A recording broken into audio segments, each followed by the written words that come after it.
Hello friend, સ્વાગત છે તમારું મારી ચેનલમાં। તો આજે આપણે બનાવીશું અડદના દાળની રેસીપી।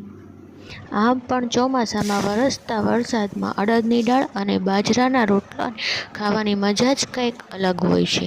તો ચાલો બનાવવાનું શરૂ કરીએ। અહીં આપણે 1 વાટકી અડદની દાળ લઈ લઈશું અને તેને આપણે 2 પાણીએ ધોઈ અને 1 કલાક માટે પલાળીને રાખી દઈશું। 1 કલાક પલાળ્યા બાદ આપણી દાળ પણ આ રીતે સરસ પલળી ગઈ છે। હવે આપણે તેને 2 સીટી લગાવી આપણે તેને બાફી લઈશું। દાળ આપણી બફાય છે ત્યાં સુધી આપણે વઘારની તૈયારી કરી લઈએ। તો અહીં આપણે 3 નંગ મરચાં લઈ લઈશું, 4 કરી લસણ લઈ લઈશું અને 1 નાનો ટુકડો આપણે આદું લઈ લઈશું। 1 નંગ આપણે ટમેટું લઈ લઈશું અને 5 થી 6 પાન આપણે લીમડાના લઈ લઈશું।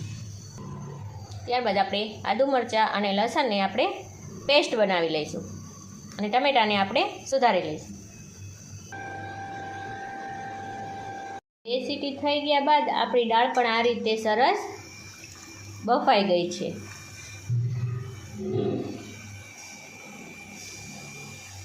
ત્યારબાદ આપણે તેને ઝેરણીની મદદથી ઝેરી લઈશું। તમારા ઘરમાં જો આખી ન ખાતા હોય તો તમે તેને બ્લેન્ડરની મદદથી પણ ઝેરી શકો છો। અમારા ઘરમાં થોડીક આખી એવી દાળ ખાય છે એટલે મેં ઝેરણીની મદદથી આપણે તેને ઝેરી લઈશું। આ રીતે આપણે દાળને ક્રશ આ રીતે આપણે ઝેરી લઈશું ઝેરણીની મદદથી। હવે આપણે તેને ઉકળવા માટે રાખી દઈશું। હવે આપણે દાળમાં મસાલા કરી લઈશું। 1 ચમચી લાલ મરચું પાવડર, 5 ચમચી જેટલી હળદર, સ્વાદ પ્રમાણે આપણે તેમાં મીઠું ઉમેરી દઈશું।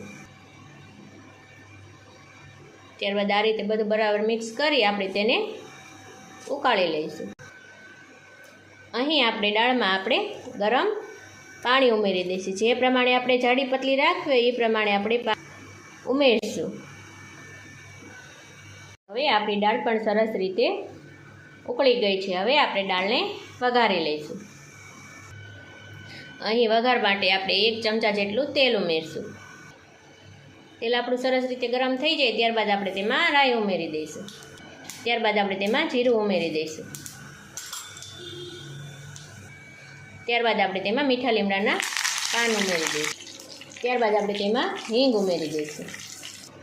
ત્યારબાદ આપણે તેમાં ટમેટાં ઉમેરી દઈશું।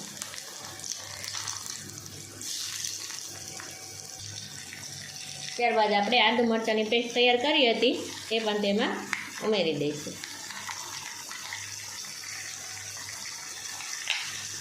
તેની આપણે 1 મિનિટ માટે આ સાતળી લઈશું। આપણે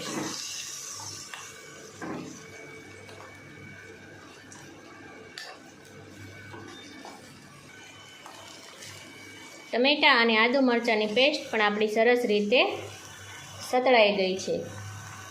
હવે આપણે તેમાં થોડું લાલ મરચું પાવડર ઉમેરી દઈશું। આ રીતે વઘારમાં લાલ મરચું પાવડર ઉમેરવાથી દાળનો ટેસ્ટ સારો આવે છે।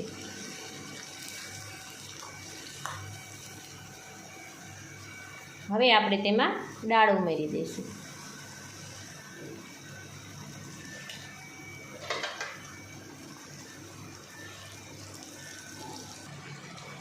હવે આપણે આ વઘારને આપણે દાળમાં ઉમેરી દઈશું।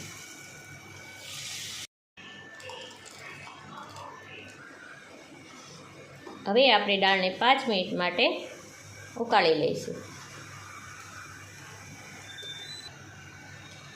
ત્યારબાદ આપણે તેમાં અડધા લીંબુનો રસ ઉમેરી દઈશું। ત્યારબાદ આપણે તેમાં કોથમીર ઉમેરી દઈશું। હવે આપણી દાળ પણ સરસ રીતે તૈયાર થઈ ગઈ છે।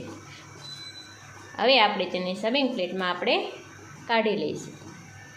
હવે આપણી અડદની દાળ પણ સરસ રીતે તૈયાર થઈ ગઈ છે। તમે પણ આ રીતે જરૂરથી ટ્રાય કરજો। વિડીયો સારો લાગ્યો હોય તો લાઇક, શેર એન્ડ સબસ્ક્રાઈબ જરૂરથી કરજો। Thank you.